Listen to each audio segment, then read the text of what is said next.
kani waa Buqcaleed waa mid ka mid ah talisadii ugu waaweynaa ee deegaanka Dhadaar iyo Dhasaan hoos yimaada oo ay ku lahaayeen kooxaha khawaarijta argagixisada Daacish waxa iska cabir kalamayso kulmin ciidamada difaaca Puntland gacan ku haynta taliskan oo ahaa mid aad loo habeeyay isla markaasina ay u dhiseen buur iyo god ishaleelay ayuu ahaa taliskani isla markaasina ay qolfoofkan korkayga ku gadaaman ay ka hoos sameeyeen ciidaha dhagxaanta iyo shamiitada iyo ciidda ay ku wada gureen loo yaqaano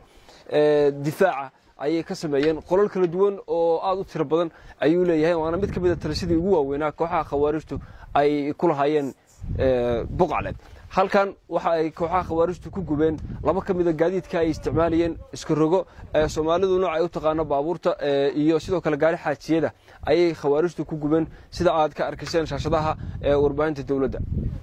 taliska guud ee ciidanka difaaca Puntland oo goobta soo gaaray waxa hogaaminayay sareeyo guud aadan cabdi xaashi tananka guud ee ciidamada difaaca qalabka sida ee Puntland oo uu heliyo Cabdiraxmaan Maxamuud Jaamac oo ah taliska howlgelinta ciidamada badda iyo bariga Puntland ee PMPF iyo sidoo kale saraakiisha hogaaminaysa howlgalka Hilaac ee ciribtirka argagixisada Daacish shirjiraayada uu ku qabtay taliya aadan cabdi xaashi Buqcaleed gaar ahaan madaxtooyada waxa uu sheegay tan inay tahay guul weyn oo gaareen ciidamada geesiyaasha difaaca Puntland sidoo kalena ay tahay bilowga wajiga saddexaad ee howlgalka ciribtirka argagixisada Daacish ee Hilaac waxa uu fariin u diray kuwa ku dhumaalaysanaya godadka iyo buuraha waxa uu ugu baaqay in laga faa'iideysto cafiska madaxweynaha oo ku kooban 7 casho oo kaliya waxaan u hambalyeynaa dadweynaha reer Puntland dawladooda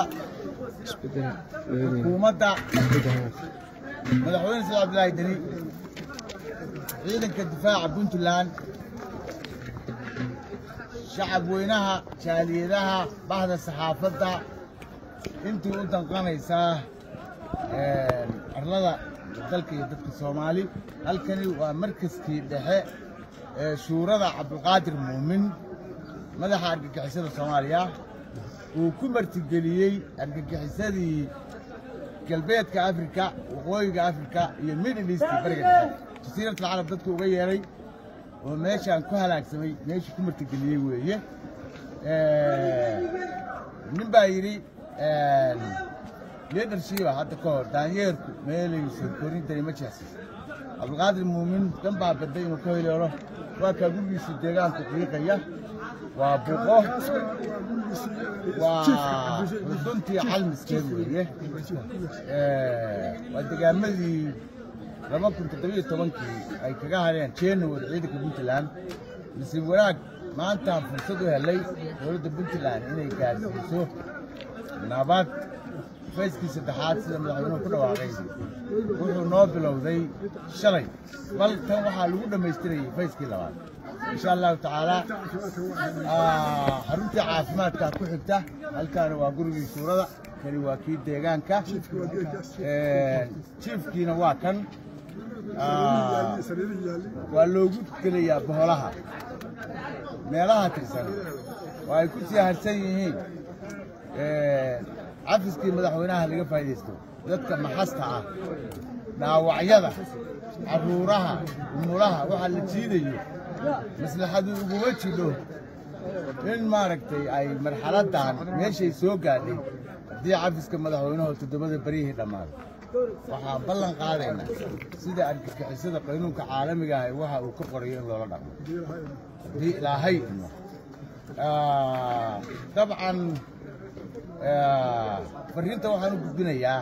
Cabdiraxmaan Faayiiciisow Cabdulqaadir Muumin talo gacanta uguma jiro qoyskii uu ka dhashayna waa kuwa ciidanka hor socda halaagin dadka xijiga ka guran jiray baalada sare ilaa iyo tasdiiq iyo inta u dhaxaysa biyo kulule oo qoyska hoose aad ka soo jeedaa dhalinyarada aad cadaabta ku wada ka jooji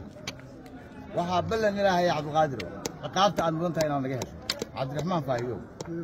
haddii ilaahay mo ninkaan la hadlaynaa maanta waa Cabdiraxmaan Cabdulqaadir maaha Cabdulqaadir talana ma hayo tabarna ma hayo oo iska war haynaa waa cabdiraxmaan dadka aad leedahay wadin magan gelinaya wadin barabtiin karaynaya way og yihiin arrintu sida ay tahay adigu wiilasha halaagin sida baad u dhimanaysaa intaas baan cabdiraxmaan baahiya ciisana leeyahay